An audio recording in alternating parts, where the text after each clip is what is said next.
Hello दोस्तों, कैसे हैं आप सभी। आई होप कि आप लोग मस्त होंगे, जबरदस्त होंगे, अपनी तैयारी में पूरी तरह से व्यस्त होंगे। तो चलिए फ्रेंड, एक आज नया कोशिश किए हैं कि डेली का करंट पढ़ेंगे। जैसे कि जून से ही स्टार्ट करेंगे कि पीछे जो जून बीत चुका है उसका हम करंट एक जगह कलेक्ट किए हुए हैं, तो हम लोग जून से लेकर के मतलब डेली करंट पढ़ेंगे। 10-10 करंट, जिसमें 5 रहेगा नेशनल लेवल से और 5 रहेगा हमारे बिहार से करंट, और इस तरह से 10 करंट हम लोग डेली पढ़ेंगे। तो ये मेरा एक छोटा सा प्रयास है, पहली बार प्रयास कर रहे हैं। आप लोग बताइएगा कैसा लग रहा है, क्लास अच्छा रहेगा लगेगा तो इसको कंटिन्यू रखेंगे और देखेंगे, अगर सपोर्ट मिलेगा तो जारी रखेंगे क्लास।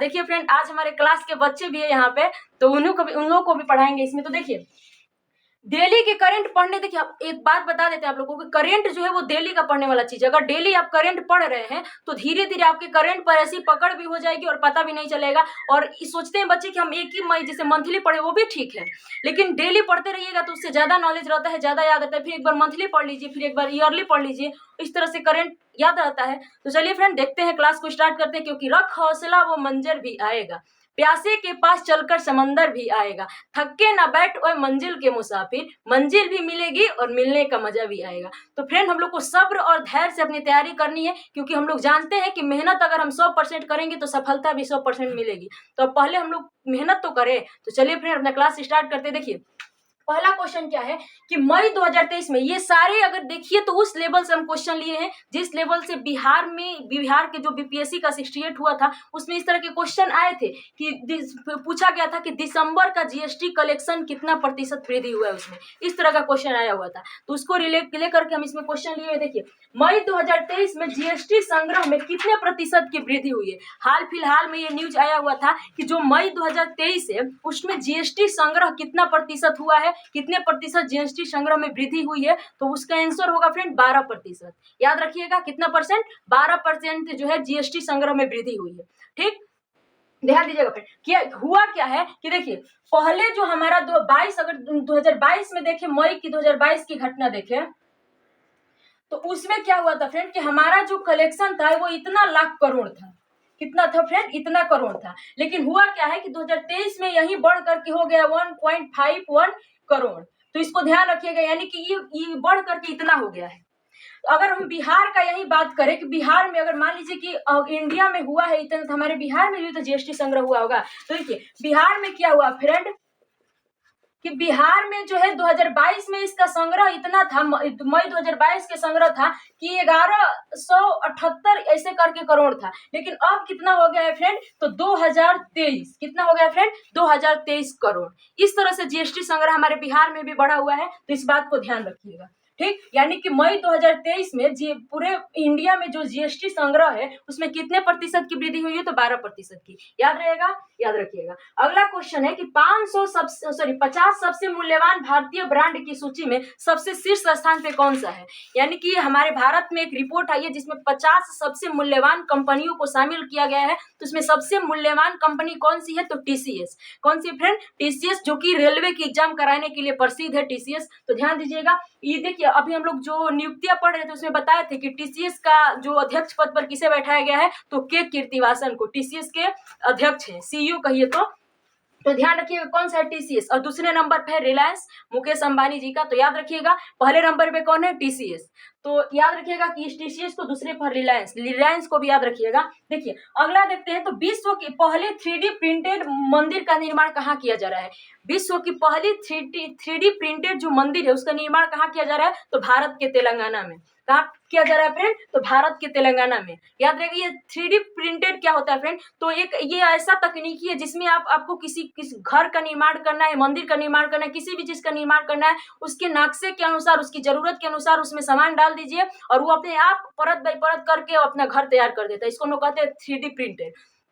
तो ये टेक्नोलॉजी है और इससे बनने वाला प्रथम मंदिर का निर्माण कहाँ किया जा रहा है, तेलंगाना में। याद रहेगा फ्रेंड। चलिए आगे हम लोग देखते हैं, भारत की पहली लग्जरी ट्रेन जो कि दक्कन क्वीन थी, उसका कितना वर्ष पूरा हो चुका है, तो वो उसका फ्रेंड 93 वर्ष वो पूरा हो चुका है। ये शुरू कब हुआ था, तो 1 जून 1930 को। कब शुरू हुआ था फ्रेंड, 1 जून 1930 को पुणे से मुंबई के बीच में इसको चलाया गया था और इसी लग्जरी ट्रेन का 93 वर्ष पूरा हो चुका है और काफी धूमधाम से इसका कहिए तो जन्म तिथि मनाया गया था। तो याद रखिएगा भारत की पहली लग्जरी ट्रेन जो दक्कन क्वीन है, इसका कितना वर्ष पूरा हो चुका है 2023 में मिला करके 93 वर्ष।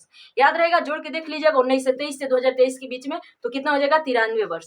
ठीक है फ्रेंड, याद रखिएगा। अगला क्वेश्चन है वित्तीय वर्ष 2022-23 में। वित्तीय वर्ष क्या होता है फ्रेंड? जो वर्ष आने वाला होता है, जैसे हम लोग 2023 चल रहा है, तो याद रखिएगा कि वित्तीय वर्ष 2022-23 में जीडीपी वृद्धि दर कितने रहने का अनुमान लगाया गया है। यह हमारे जो सांख्यिकी संगठन है उसके द्वारा यह आंकड़ा जारी किया गया है। तो कितना प्रतिशत अनुमान है? तो 7.2%, यानी कि हमारे जीडीपी वृद्धि में कितने प्रतिशत का अनुमान रखा गया है? तो 7.2%।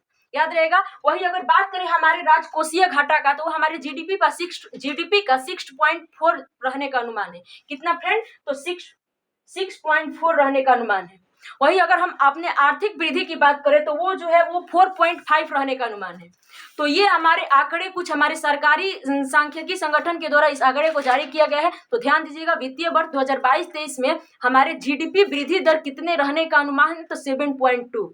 याद रहेगा। तो ये जो था वो हमारे नेशनल लेवल का जो करंट था, जिस 5 इसमें था और 5 इधर से हम बिहार के बारे में डिस्कस करते हैं, क्योंकि एग्जाम हम बिहार का भी तो देने जा रहे हैं। बीपीएससी, बिहार दरोगा, बिहार पुलिस एग्जाम आ रहे हैं, तो उसमें करंट आता ही है।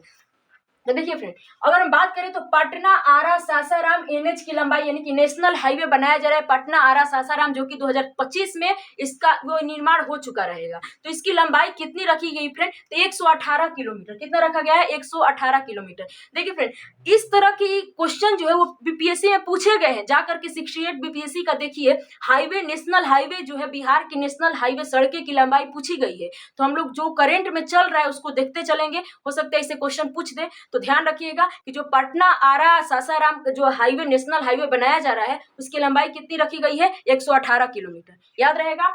चलिए आगे देखते हैं कि बथनाहा विराटनगर रेल परियोजना किन दो देशों के बीच है। बथनाहा विराटनगर रेल परियोजना जो है वो सब लोग जानते हैं कि यह भारत और नेपाल के बीच की परियोजना है, रेल परियोजना। तो वो भी भारत के बिहार, क्योंकि ये बथनाहा जो है वो बिहार के अररिया जिला में स्थित है और यहाँ से नेपाल के विराटनगर तक रेलवे परियोजनाएं बनाई जाएंगी और इसीलिए ये भारत और नेपाल के बीच का है। ये अभी फिलहाल में जो नेपाल के प्रधानमंत्री पुष्प कमल दहल प्रचंड जी जो भारत के दौरे पे आए थे, तो उन्होंने इस पर पूरा सपोर्ट दिया था, पूरा समर्थन दिया था कि ये रेल परियोजना लंबे समय तक चलेगी।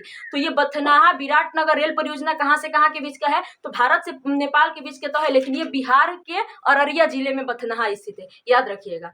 ठीक फ्रेंड, अगर आगे देखते हैं तो बिहार में दूसरे शिशु अगर लड़की जन्म लेने पर सरकार द्वारा कितने रुपए देने की घोषणा की गई है। अगर बिहार के निवासी है आप, अगर आपका दूसरा शिशु भी लड़की जन्म लेती है तो उस पर बिहार सरकार कितने रुपए देने की घोषणा की है? तो 6,000 रुपए। याद रखिएगा कि अगर बिहार के निवासी है और दूसरा शिशु जो है लड़की जन्म ले रही है तो उसमें बिहार सरकार जो है वो 6,000 रुपए देने की घोषणा की है। ठीक, आगे हम लोग देखते हैं फ्रेंड। तो वाल्मीकि से हरिहरगंज तक बनने वाली 4 लेन की लंबाई कितनी है? वाल्मीकि नगर हमारे बिहार की और हरिहरगंज जो कि झारखंड में स्थित है, वहां पर एक 4 लेन बनाया जा रहा है। उसकी लंबाई कितनी है फ्रेंड? तो लगभग 454 किलोमीटर। कितना है? 454 किलोमीटर। तो याद रखिएगा कि यह हमारे गया, नवादा, इस तरह से क्या बोलते हैं कि औरंगाबाद, इस सबको सहायता करते हुए ये 4 लेन वाली नेशनल हाईवे बनाई जाएगी। कहां से कहां तक? तो वाल्मीकि नगर से, जो कि देखिएगा वाल्मीकि नगर जो कि हमारे उत्तरी बिहार में है, और उसके बाद आते हैं झारखंड के जो हरिहरगंज है, वहां तक एक 4 लेन की निर्माण किया जाएगा, जिसकी कितनी लंबाई होगी फ्रेंड? तो 454 किलोमीटर। याद रहेगा। चलिए आगे हम लोग देखते हैं बिहार के कजरा और पीरपोंती स्थान पे, बिहार के कजरा और पीरपोंती स्थान पे एक बोलते हैं फ्रेंड कि सौर ऊर्जा का प्लांट स्थापित किया जा रहा है। तो ये हमारा, पहले ध्यान दीजिए कि कजरा कहाँ पे है? तो बांका में स्थित है। ठीक, और वहीं पे पीरपोंती कहाँ पे? तो भागलपुर में। इन दोनों स्थानों पे सौर ऊर्जा प्लांट स्थापित किया जा रहा है। तो इसकी कितनी क्षमता होगी, यहाँ से कितनी बिजली का उत्पादन होगा? इन दोनों जो पावर प्लांट है उन दोनों की क्षमता 200 मेगावाट रहेगा। तो ये ध्यान रखिएगा फ्रेंड, यानी कि इधर से बिहार के 5 करेंट को आप लोग को ध्यान देना है, और इधर से अपने नेशनल के जो 5 करंट है उसको ध्यान देना है। और इसी तरह से फ्रेंड 5-5 करके 10 क्वेश्चन हम लोग रोज डिस्कस करेंगे। देखिए, हम कहीं कोई वेबसाइट से फ्रेंड नहीं लेते हैं, जो रोज का जो न्यूज़पेपर आता है उसी में से जो करंट हम लोग को मतलब उसमें जो हमको करंट दिखाई देता है उसको हम लोग कॉपी में लिख करके आप लोगों को पढ़ा देते हैं। तो इस तरह से वो भी जरूरी है, क्योंकि अधिकतर बिहार के लिए करंट कहीं मिलता नहीं है। बिहार के लिए करंट पेपर से ही निकाला जा सकता है, क्योंकि उतना वही क्वेश्चन पूछता है बिहार में, जैसे कि नेशनल हाईवे से पूछ दिया और सरकार की किसी योजनाओं से पूछ दिया, तो इस तरह से पेपर में आसानी से वो मिल जाता है, तो हम वही कलेक्ट करके आप लोगों को पढ़ा देते हैं। बताइएगा फ्रेंड कमेंट बॉक्स में कि आप लोग को ये क्लास कैसा लगा। अगर अच्छा लगा होगा तो हम इसको कंटिन्यू रखेंगे, और नहीं भी अच्छा लगा तो भी कमेंट बॉक्स में आप विचार रख सकते हैं, ताकि अगर हम जाने तो सही कि सामने वाले को कैसा लग रहा है। तो चलिए फ्रेंड, मिलते हैं अगले क्लास में। तब तक के लिए खुश रहिएगा, मस्त रहिएगा और अपने ख्याल रखिएगा। Thank you so much friend. जय हिंद।